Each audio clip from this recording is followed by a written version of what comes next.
Make today the day that changes everything. Hi, welcome back. I'm Brian Moran, and this is a 12-Week Challenge. You know, a number of years ago, they studied top-performing salespeople, and they found some interesting things. They found that for each person that they studied, that the individual performance kind of had peaks and valleys, and the peaks and valleys varied by individual, but all of them had peaks and valleys. It wasn't like they had this steady stream of performance. And a couple of things that they found in this study that were really interesting was one that was there was a point at which kind of on the bottom, if you will, of the valleys, that if performance dropped below that or approached that line, it wouldn't stay there very long. It would shoot back up. And so they called that the fear of failure.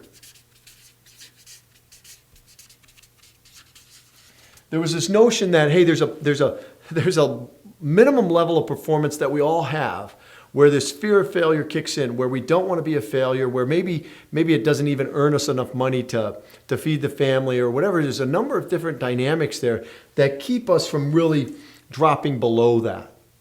And that was no surprise. They expected to see that. What surprised them, though, is there was almost a similar phenomenon on the top end, that when performance approached a certain level, that it wouldn't keep going. It would back off. And if they called this fear of failure, guess what they called that?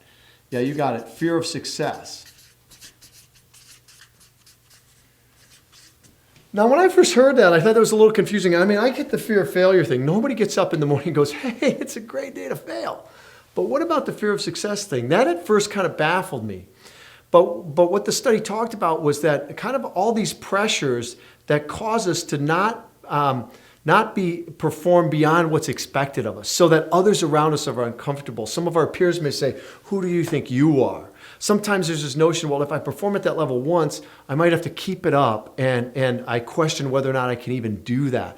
So there's a number of dynamics, just like on the bottom side, on the top end, that sort of keep us in this range, if you will. And that's where the whole concept of zone of comfort came about. They said that for all of us, we have this zone that we tend to operate in. Now, it's different for all of us, but we all have that.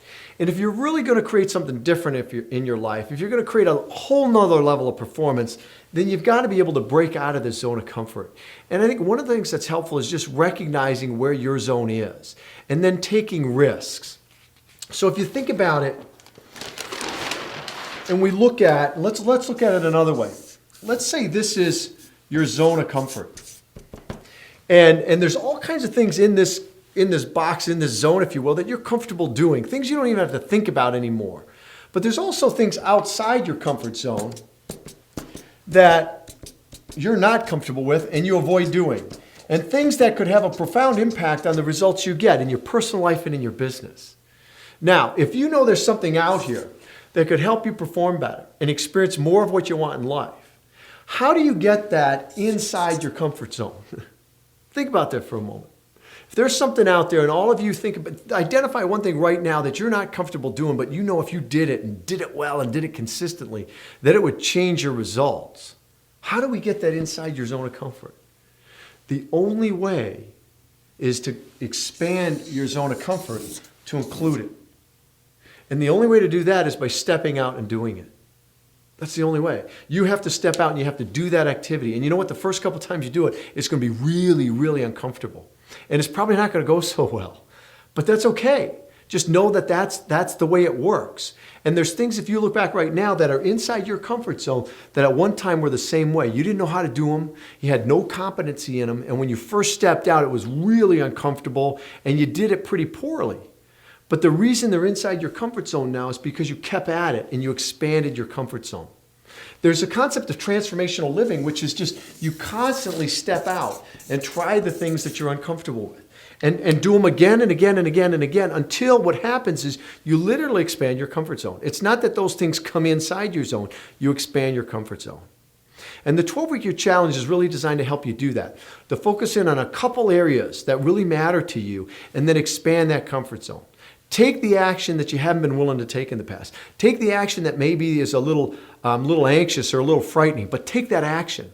And don't just take it once, take it today and tomorrow and the next day and the next day and the next day till at some point it just becomes the way you operate.